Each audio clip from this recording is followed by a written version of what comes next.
नमस्कार साथियों, online class के आज के सफ़र में आप सभी का हार्दिक स्वागत है। हम बीए प्रथम वर्ष के संस्कृत साहित्य के पाठ्यक्रम के तहत छंद प्रकरण का अध्ययन कर रहे हैं। पूर्व के 6 वीडियो में हमने छंद की पृष्ठभूमि के संबंध में जानकारी प्राप्त करते हुए छंद की परिभाषा, छंद विषयक ग्रंथ, उनके रचनाकार, छंद विषयक पारिभाषिक शब्दावली इत्यादि के संबंध में विस्तृत जानकारी प्राप्त की थी। आज हम मात्रिक छंद आर्या के लक्षण और उदाहरण के संबंध में जानकारी प्राप्त करेंगे। मात्रिक छंद में मात्राओं की गणना की जाती है। मात्राओं की गणना करने के लिए गुरु वर्ण के लिए 2 और लघु वर्ण के लिए 1 गिनते हैं। आर्या एक मात्रिक छंद है। इस छंद को गाथा भी कहते हैं। इस छंद का लक्षण देते हुए कहा गया है, यस्याः पादे प्रथमे 12 मात्रास्तथा तृतीयेऽपि 18 द्वितीये चतुर्थके 15 सार्या। अर्थात जिसके प्रथम चरण में 12 मात्रा और तीसरे में भी उसी प्रकार 12 मात्राएं होती हैं।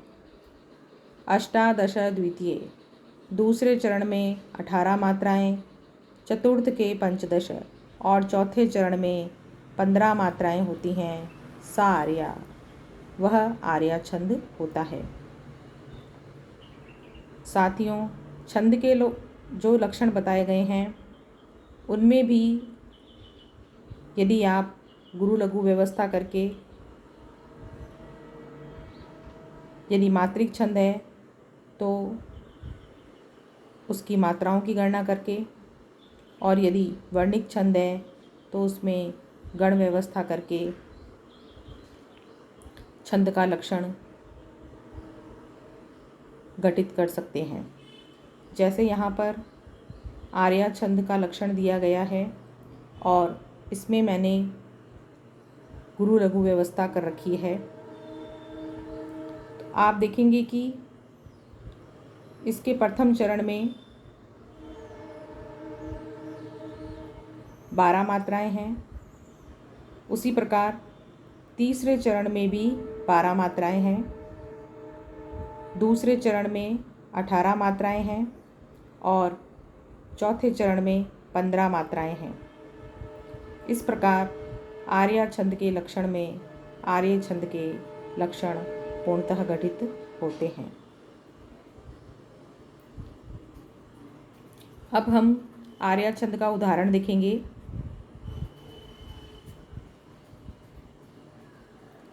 आपरितोषाद विदुषां न साधु मन्ये प्रयोग विज्ञानम बलवदपि शिक्षिता नामात्मन्य प्रत्ययम चेतः।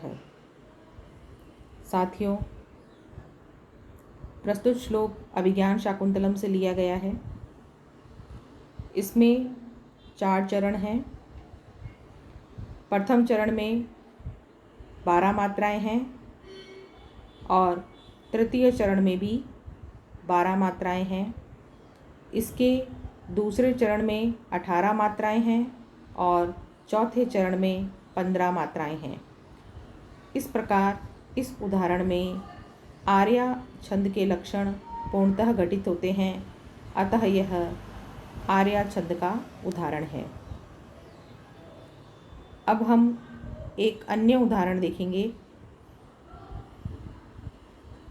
दानं भोगो नाशः तिस्रो गतयो भवन्ति वित्तस्य यो न ददाति न भुक्ते तस्य तृतीया गतिर्भवति।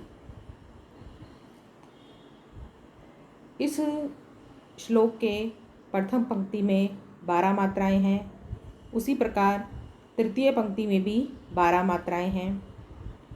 दूसरी पंक्ति में 18 मात्राएं हैं और चौथी पंक्ति में 15 मात्राएं हैं। इस प्रकार इस उदाहरण में भी आर्या छंद है।